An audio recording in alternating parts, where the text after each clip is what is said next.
Well, I was just telling you that we're going to talk about economics, and today we're pleased to have a visit from a young economist, a researcher at LERAL, a graduate of the National University of Córdoba, a professor at the National University of Córdoba, and who also has the distinction of being an economist who looks in some detail at what happens at certain scales of production in small and medium-sized companies, which gives his analysis additional value. I'm talking about Marcos Codenesi, whom I thank in advance for checking out the studio. Marcos. How are you? How are you, Alfredo? It's a pleasure. Well, the first thing I'm going to ask you is a question that economists are never asked. What's more, I'm going to ask the director if he can show you an image to inspire you, and I'm going to ask you, how do you see the situation in the exchange market? That's why we're giving you these dollars so that you have some inspiration. Well, this is a very interesting question. Well, today it has heated up a bit. The dollar has always risen within the bands. So, that is the discussion that has governed much of 2025, the exchange rate scheme. Which initially had a creeping exchange rate, the CPO was released and moved to a band scheme. The CEPO was released for individuals. With the electoral transition, the exchange market overheated a lot and rose much more than the rest of the prices in the economy, especially in July, August, September. Well, October too. And to this day we wonder if this scheme will prevail much longer or not. It really is an unknown. The government claims that this is the scheme that will prevail. The dollar is between the bands. Well, it is speculated that eventually the bands could be recalibrated as a hypothesis, right? The one that we analysts make, without knowing when or how that resolution may come about. But what we have had in the first part of the year is that the exchange rate was perceived as quite lagging, which generated marked competitiveness problems. The summer had been a record for tourist outflows, and that also translated into problems for the industry, which had difficulty competing. With the rise in recent months, the level of the official dollar has been set at a level that somewhat favors competitiveness, but it is not enough for SMEs, above all, to be competitive, in the sense that this exchange rate does not offer a competitiveness cushion. Instead, it is necessary to start significantly reducing costs, and that is where the discussions that are currently underway, in Congress, or, potentially, especially in Congress, come in. They are the reforms. The labor reform. The issue of industry, right? Well, let's say, I don't know what your opinion is, but there are many complaints in the industrial sector about the fact that if the exchange rate, was quite delayed, and, in addition, the economy is opening up a bit, in fact, they have a problem of losing market share and, as you were just saying, a problem of competitiveness.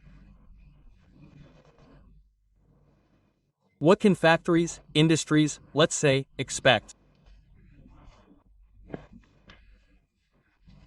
Because sometimes one visits a plant, we'll show some photos of an industry, of some industries, and, one sees that there are significant investments in the factories, many of them with more or less new technology, many of them with robot lines and so on, but there is a feeling of saying, we don't know how long we'll double.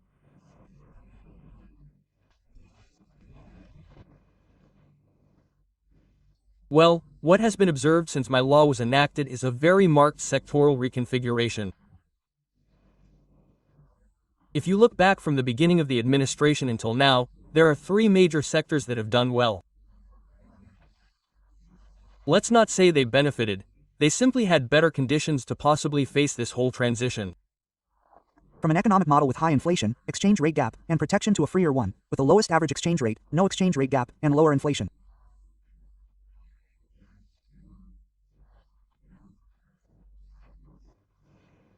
The sectors that did well are agriculture, mining, and the financial sector, and those that fell behind were construction, tourism, and industry. Within the industry, there is also a reconfiguration within the sector. That is, it is heterogeneous, quite heterogeneous. The food industry, the oil derivatives industry, and the industry that produces some components are doing better than others. They are, let's say, at a good level of activity, although they are under threat, as you say, from greater competition, especially with Brazil.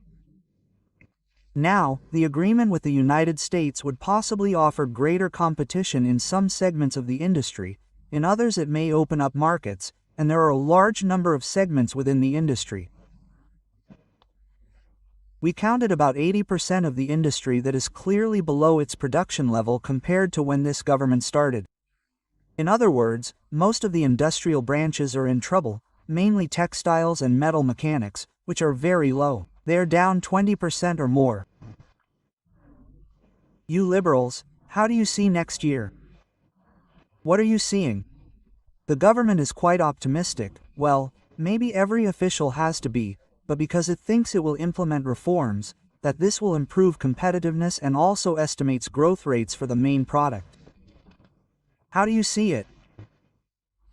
It seems very good to clarify that the government will always have some bias of optimism, because it is what it also wants to inspire and transmit to those who have to decide investments, to those who have to decide consumption.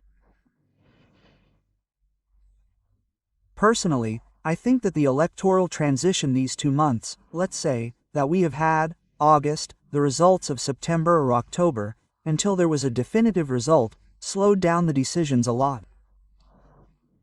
In other words, there may be, November, December, some rebound. Tourism during the long weekend has shown some of that. Perhaps many people at the consumer level were waiting to have more certainty to decide to make purchases. And something similar seems to me to be happening at the business level. Yes, if companies were not sure whether the government would renew and continue its agenda until October 26th, now they have it clear. That could translate into greater clarity about where the economy is headed. For some, it will be confirmation that they have serious difficulties competing in this new scenario, but for others, as you rightly say, it will be an opportunity to consider that there are markets, potential, future growth according to the segment in which they are operating. Opening up will logically bring opportunities to incorporate technology, incorporate partners, and the recipe, let's say, that we always say for SMEs is that they have to be very careful with costs, right? It is now essential to survive. That is important to emphasize. Confidence would be one of the growth drivers for 2026. The question is whether it is enough for significant growth, if macroeconomic expectations have changed significantly and positions begin to converge so that reforms can take place, whether or not that is enough for a significant rebound, because consumption and wages are unlikely to be drivers. So it has to come from the side of us being more competitive, opening new markets, or having external investments. In other words, you are moderately optimistic. I personally am moderately optimistic. The fact that the economy stops falling, because aggregate economic activity has been falling since around February, that would already indicate a level of carryover growth. In other words, we would have a positive year that is better than 2025 in terms of economic activity. That is almost certain. I hope so, Marcos.